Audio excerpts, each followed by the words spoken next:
নিঃশ্বাস নেওয়া যাচ্ছে না তো। শ্রাবণ ঠোঁট কামড়ে হেসে গম্ভীর গলায় বলল, নিতে হবে না। কি? নিঃশ্বাস নিয়ে কি করবে? সরুন, ভারী লোক। সরবো না। কেঁদে দেবো কিন্তু, কাঁদো, চিৎকার করবো কিন্তু। শ্রাবণ গা ছাড়া ভাব নিয়ে বলল, করো, আমার কি। দরজার বাইরে শব্দ যাবেই না। এভাবে যাওয়ার পরে শ্রাবণ উঠে বসলো। হিয়া চাদর সরিয়ে ধরফরিয়ে উঠে বসলো। এরপরে বড় বড় শ্বাস নিয়ে শ্রাবণের পিঠে কিলঘুষি দিতে শুরু করলো। শ্রাবণ পেছন ফিরে হিয়ার হাতটা ধরে বিছানায় শুয়ে নিজে তার উপর উঠে পড়লো। হিয়া তখনও বড় বড় শ্বাস নিচ্ছিল। শ্রাবণ এর মধ্যে ঘোর লাগা দৃষ্টিতে তাকিয়ে ঠোঁটে ঠোঁট মিশিয়ে দিল। হিয়া আরো ঘন ঘন শ্বাস ছাড়তে শুরু করলো। কিছুক্ষণ পর শ্রাবণ হিয়ার ঠোঁট ছেড়ে দিয়ে কপালে ঠোঁট রেখে শ্বাস ছাড়লো। আর হিয়া শ্রাবণের বুকে ঠোঁট ছুঁয়ে ঘন ঘন শ্বাস ছাড়ছে। এদিকে কাব্য দরজা লাগিয়ে শুয়ে পড়েছে। ফোনটা স্ক্রল করতে করতে নেহাকে কল দিতে ইচ্ছে করলো। সন্ধ্যার পরে কথা হয়েছে, এখন আবারও কথা বলতে ইচ্ছা করছে। রাতও অনেক, তাই কাব্য মেসেজ দিল, নেহা আছো কি? নেহা রাতের খাবার খাচ্ছিল, সারাদিন কিচ্ছুটি খায়নি। ভেবেছিল সবাই কাব্যর কথা জানতে পারলে হয়তো বকবে, কিন্তু কেউ বকেনি, উল্টো ভালোই বলছে। এ সময় নেহার বাবা যখন জানতে পারলো তার মেয়ে খায়নি, তখন নিজেই খাবার নিয়ে মেয়ের রুমে হাজির হয়। মেয়েকে নিজেই খাইয়ে দিচ্ছেন। নেহা মেসেজের নোটিফিকেশন পেয়েছে, তবে তার বাবার সামনে ফোনটা আর হাতে নিল না। খাওয়া শেষে তার বাবা চলে যেতে নেহা ফোনটা হাতে নিল। মেসেজে রিপ্লাই দিল, হ্যাঁ আছি, বলুন। কি করছিলে? খাবার খাচ্ছিলাম। ও, এত রাতে? হুম। আপনি কি করছেন? শুয়ে আছি। ও, শরীর কেমন এখন? ভালো। এরপরে কাব্য কল দিল নেহাকে। খাবার টেবিলে এসে বসলো শ্রাবণ। হিয়া খাবার বেড়ে দিয়ে নিজেও বসে পড়লো। দুজনেই মুখোমুখি বসেছে। হিয়া গুমট বেঁধে খাচ্ছিল, শ্রাবণ কথা বলার বাহানা খুঁজছিল। শ্রাবণের অর্ধেক জীবন কেটে যাবে হিয়ার রাগ ভাঙাতে ভাঙাতে। না, এভাবে আর হচ্ছে না। এবার কিছু না কিছু বলতেই হবে। কথাটা মনে মনে বলল শ্রাবণ। এরপর হেসে বলল, বলছি বৌজান, এভাবে রাগ করে থাকবে? এসে তো রাগ ভাঙালাম, চুমু দিলাম, ডাকলাম, তাও এমন ফুলে থাকতে হবে? হিয়া মাথা তুলে থমথমে মুখে তাকিয়ে রইল। যতই চায় রাগ করে থাকতে, ততই যেন রাগ চলে যায়। শ্রাবণ তখনও হেসে বলল, কথা বলো, হাসো। হিয়া হালকা মাথা নাড়িয়ে বলল, পারবো না, খেতে দিন। শ্রাবণ মুহূর্তেই কি যেন ভেবে ফট করে উঠে দাঁড়িয়ে বলল, খাবো না, চলে গেলাম, থাকো তোমার রাগ নিয়ে। হিয়া খাবার ছেড়ে উঠে দাঁড়িয়ে শ্রাবণের কাছে এসে বাম হাত দিয়ে শ্রাবণকে বসিয়ে হেসে বলল, আর একটু হাসিনি বলে চলে যাবেন? বসুন, হাসবো, কথা বলবো। শ্রাবণ মনে মনে বলল, তোমার মতো মানুষকে কিভাবে ভালো করতে হয় তা আমার জানা আছে। হিয়া বিড়বিড় করে বকতে বকতে নিজের জায়গায় এসে বসলো। থেকে থেকে শ্রাবণের দিকে তাকাচ্ছে আর হাসছে। না হলে আবার উঠে চলে যাবে। শুধু খাওয়াটা হোক, রুমে গিয়েই আবার মর্জি ধরবে।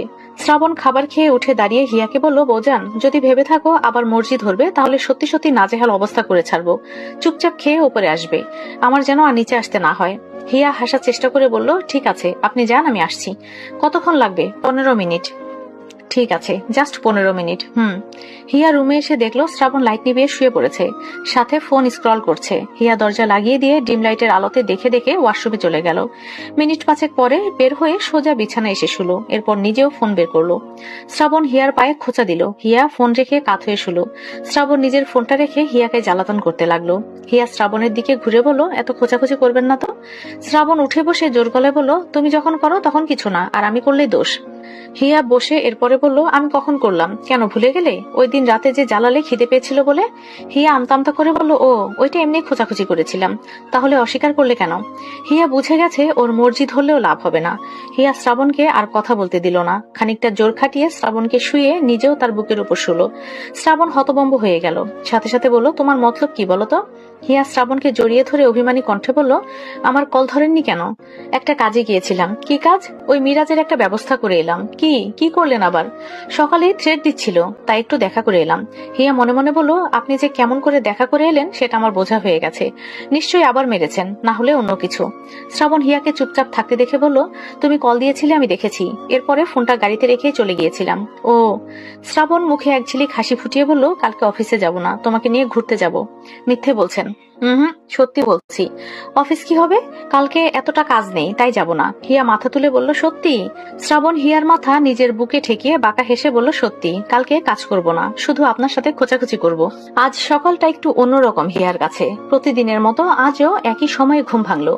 চোখ মেলে সামনে শ্রাবণকে দেখে মুচকি হাসলো। শ্রাবণের এলোমেলো সিল্কি চুলে হাত বুলিয়ে দিতে দিতে শয়তানি করে বলল, কি যে শ্যাম্পু করে, এত স্মেল কেন? মাতাল ধরানো স্মেল। আমায় তো একটু দিতেও পারেন। নিজের কথায় নিজেই হেসে উঠল। আবার পরক্ষণে শ্রাবণ উঠে যাওয়ার ভয়ে চুপ করে গেল। শ্রাবণকে সরিয়ে উঠে বসলো। শ্রাবণের দিকে আরো একবার তাকিয়ে বিছানা থেকে নেমে ওয়াশরুমে চলে গেল। হিয়া চলে যেতেই শ্রাবণ চোখ মেলে তাকিয়ে হেসে উঠল। এতক্ষণ জেগেই ছিল, হিয়ার কথাগুলো শুনেছে, অতঃপর উবু হয়ে শুলো। হিয়া ফ্রেশ হয়ে হাত মুখ মুছতে মুছতে বের হলো। শ্রাবণ উবু হয়ে শুয়ে আছে দেখে হিয়া স্বস্তি ফেললো। এরপরে টাওয়েলটা রেখে রুম থেকে বের হয়ে গেল। শ্রাবণ চট করে উঠে ওয়াশরুমে চলে গেল।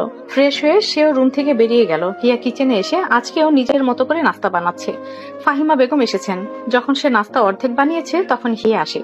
এরপর জোর করেই হিয়া তাকে বাগানে পানি দিতে পাঠিয়ে দিয়ে নিজেই নাস্তা বানানো শুরু করলো। শ্রাবণ সিঁড়ি বেয়ে নিচে নেমে সোফায় বসলো। হিয়া শ্রাবণকে দেখে কপাল কুঁচকে বিড়বিড় করে বলল, আজ এত তাড়াতাড়ি উঠলো, কি ব্যাপার? হিয়ার এমন করে তাকানো দেখে শ্রাবণ ভুরু উঠিয়ে বলল, এভাবে কি দেখছো শুনি? হিয়া মাথা নাড়িয়ে বলল, কই কিছু না। শ্রাবণ ইশারা করে বলল, এদিক আসো, আসছি দাঁড়ান। হিয়া কফি বানিয়ে নিয়ে এলো। শ্রাবণ কফি মগটা টি টেবিলে রেখে হিয়াকে পাশে বসতে বলল। হিয়া বসলো, তবে একটু দূরে। শ্রাবণ টেনে কাছে এনে বলল, আরে দূরে বসছো কেন, কাছে আসো। কেউ নিচে চলে আসবে, দূরে বসুন, আসুক। শ্রাবণ হিয়াকে জড়িয়ে ধরে বসলো। হিয়া হাসফাস করতে করতে এদিক ওদিক তাকালো আর বলল, কি করছেন, ছাড়ুন না, বাবা মা এসে পড়বে, কি ভাববে? শ্রাবণ হিয়ার গালে চুমু দিয়ে বলল, কেউ দেখবে না, আর যারা দেখবে তারাই লজ্জা পেয়ে চলে যাবে। তাই বলে এইখানে জড়িয়ে ধরে বসে থাকবেন? থাকবো, সবখানে থাকবো, তোমার সমস্যা? হুম, তাহলে চুপচাপ বসে থাকো। আজ সারাদিন সারা রাতই বাড়িতে থাকবো, যতক্ষণ থাকবো ততক্ষণই তোমাকে জড়িয়ে ধরে থাকবো, থাকুন। তবে কেউ দেখলে আপনি লজ্জা পাবেন না? বউ নিয়ে আবার কি লজ্জা? যে আমাদের রোমান্স দেখবে সেই লজ্জা পাবে। আপনার সাথে না কথায় পারা যাবে না।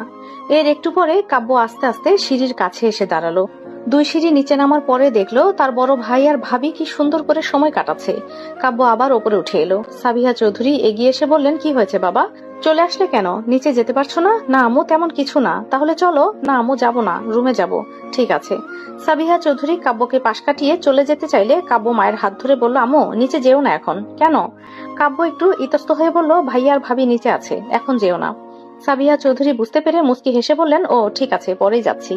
সাবিহা চৌধুরী চলে গেলেন, সাথে কাব্য চলে গেল। রুমে এসে বিছানায় বসে ফোনটা হাতে নিল। স্ক্রিনে দেখলো ওর বন্ধু মেসেজ দিয়েছে। সেটা দেখতে অনলাইনে ঢুকলো। চ্যাট করতে করতে নেহার মেসেজ পেল, গুড মর্নিং। কাব্য লিখলো, গুড মর্নিং, কেমন আছো? ভালো, আপনি? ভালো। একটা কথা জিজ্ঞেস করবো আপনাকে? করো। আপনি প্রতিদিন এত সকালে ওঠেন নাকি? খুব একটা ওঠা হয় না। ও ঠিক আছে, আমি গেলে প্রতিদিন উঠিয়ে দেব। কাব্য হেসে লিখলো, ঠিক আছে, তোমাকে উঠাতে হবে না, আমি উঠিয়ে দেব। উফ, ভুলেই গিয়েছিলাম, রাতে তো ঘুমাতেই দেব না, সকাল এমনি এমনি হবে। নেহা মেসেজটা পড়ে লজ্জায় লাল হয়ে গেল। কি লিখবে বুঝতে পারছে না। দুপুরের দিকে শ্রাবণ শাওয়ার নিতে ওয়াশরুমে যাবে, ঠিক তখনই দেখলো হিয়া ওয়াশরুমে। টাওয়ালটা হাতে নিয়ে ওয়াশরুমের দরজায় চাপড় মেরে হিয়াকে উদ্দেশ্য করে বলল, বের কি হবে আজকে? তোমার কতক্ষণ লাগবে? আর 10 মিনিট। ঠিক আছে। শ্রাবণ রুম থেকে বেরিয়ে কাব্য রুমে গেল। এখন কাব্যের ফোন দিয়ে রিয়াকে কল দেবে, তবুও নিজের মোবাইল দিয়ে কল দেবে না। ব্লক দিয়ে রেখেছে তো রেখেছেই। এই মুহূর্তে কাব্যকে বলল রিয়াকে কল দিতে। কাব্য তাই করলো। রিয়াকে কল দিয়ে ফোনটা দিল। একবার রিং হয়ে কেটে গেল। আবারও কল দিল, তখন ধরলো। রিয়া বলল, হ্যালো কাব্য ভাইয়া, বলো। কাব্য, আমি শ্রাবণ বলছি। হ্যাঁ ভাইয়া বলো, তোকে না বলেছিলাম আসবি না? আসলে ভাইয়া বাবা অফিস থেকে বাড়িতে আসেনি, আর আম্মু আজকে যাবে না বলছে। দুজনকে বলেছি, বললো কালকে যাবে। কালকে আসি ভাইয়া। শ্রাবণ তপ্ত শ্বাস ছেড়ে বলল, ঠিক আছে আসিস। আচ্ছা, আর ভাইয়া একটা কথা বলবো। কি? কোনো সিরিয়াস ব্যাপারে কথা বলবি কি? মানে কি জন্য যাবো যদি বলতে, এলেই শুনতে পাবি। ঠিক আছে। শ্রাবণ কল কেটে দিয়ে ফোনটা কাব্যকে দিয়ে রুম থেকে বেরিয়ে গেল। নিজের রুমে এসে দেখলো হিয়া আয়নার সামনে দাঁড়িয়ে চুল মুছছে। শ্রাবণ রুমের দরজা লাগিয়ে দিল। এরপর হিয়ার পেছনে এসে বলল, আমি না থাকলে তো রুমে এসে শাড়ি পরো, আর আজ আছে বলেই ওয়াশরুম থেকে পরে এলে, বাহ। হিয়া পেছন ফিরে সন্দিহান দৃষ্টিতে তাকিয়ে বলল, মানে আপনি না থাকলে আমি যে রুমে এসে শাড়ি পরি সেটা জানলেন কি করে? আমি তো বলিনি। শ্রাবণ গা ছাড়া ভাব নিয়ে বলল, তুমি বললেই কি আর না বললেই কি, আমার কাছে সব খবর আসে। কি করে বুঝবে না? চুল মুছে নিচে যাও, খাবার বারো, আমি আসছি। শ্রাবণ ওয়াশরুমে ঢুকবে। হিয়া এগিয়ে এসে শ্রাবণের হাত ধরে বলল, আমার প্রশ্নের উত্তর দিয়ে যান। শ্রাবণ পেছন ফিরে বলল, কিসের প্রশ্ন? আমি কি করি না করি আপনি কি করে জানলেন? না বলে যেতে দেব না। না দিলে আমি এখানেই থাকি, সমস্যা নেই। না প্লিজ বলুন। শ্রাবণের মাথায় বদবুদ্ধি চাপলো। মনে মনে বলল, হিয়ার সাথে একটু মজা করলে মন্দ হয় না। শ্রাবণ ফট করে হিয়ার কানের কাছে এসে ফিসফিস করে বলল, কাউকে বলো না যেন। আমার আগে একটা বউ ছিল, সে মরে ভূত হয়ে এই ঘরেই থাকে। তুমি কখন কি করো না করো সব আমায় বলে দেয়। হিয়া চোখ বড় বড় করে তাকিয়ে বলল, সত্যি? হিয়া সরে গিয়ে বলল, সরুন, মিথ্যে বলছেন। শ্রাবণ ডোন্ট কেয়ার ভাব নিয়ে ওয়াশরুমে ঢুকে গেল। আর হিয়াকে বলল, এখন বিশ্বাস না করলে আমার কিছু করার নেই। আমার আগের বউ যখন তোমার ঘাড় মটকাবে তখন বিশ্বাস করো। হিয়া মুখ ভেঙচি দিয়ে রুম থেকে বেরিয়ে গেল। এই প্রশ্নের উত্তর একজনের কাছেই পাওয়া যাবে, আর সে হলো কাব্য। কাব্যকে জিজ্ঞাসা করবে এই ঘরে কি আছে না আছে, এরপরে শ্রাবণকে ভূত বানিয়ে দেবে। সন্ধ্যার দিকে শ্রাবণ রুম থেকে হিয়াকে জোরে জোরে ডাকছিল। হিয়া ড্রয়িং রুমে সাবিহা চৌধুরীর সাথে বসে টিভি দেখছিল। শ্রাবণের এমন ডাকে হিয়া খানিকটা ছিটকে উঠল, সাথে সাবিহা চৌধুরীও। ওই কখনো তো এমন করে ডাকে না। সাবিহা চৌধুরী হিয়াকে বললেন, হিয়া যাও তো, দেখো তো কি জন্য ডাকছে। হিয়া উঠে চলে গেল। ওপরে শ্রাবণের রুমের সামনে এসে দাঁড়াতেই দেখলো শ্রাবণ দরজার সামনে দাঁড়িয়ে আছে। হিয়া একটু ঘাবড়ে গেল, বলল, কি হয়েছে, ডাকছেন কেন? শ্রাবণ ধরা গলায় বলল, ডাকবো না তো কি করব, ডাকার মতো কাজ করেছো বলেই তো ডাকছি। কি করেছি? শ্রাবণ রুমের ভেতরে গিয়ে রাগী কণ্ঠে বলল, কি করেছো, এখানে এসো। হিয়া রুমের ভেতরে চলে গেল, আর যা দেখলো সত্যি অবাক হয়ে গেল। শ্রাবণ সাথে সাথে দরজা লাগিয়ে দিল। নিঃশ্বাস নেওয়া যাচ্ছে না তো। শ্রাবণ ঠোঁট কামড়ে হেসে গম্ভীর গলায় বলল, নিতে হবে না। কি? নিঃশ্বাস নিয়ে কি করবে? সরুন, ভারী লোক। সরবো না, কেঁদে দেবো কিন্তু, কাঁদো, চিৎকার করবো কিন্তু। শ্রাবণ গা ছাড়া ভাব নিয়ে বলল, করো, আমার কি? দরজার বাইরে শব্দ যাবেই না। এভাবে যাওয়ার পরে শ্রাবণ উঠে বসলো। হিয়া চাদর সরিয়ে ধরফরিয়ে উঠে বসলো। এরপরে বড় বড় শ্বাস নিয়ে শ্রাবণের পিঠে কিল ঘুষি দিতে শুরু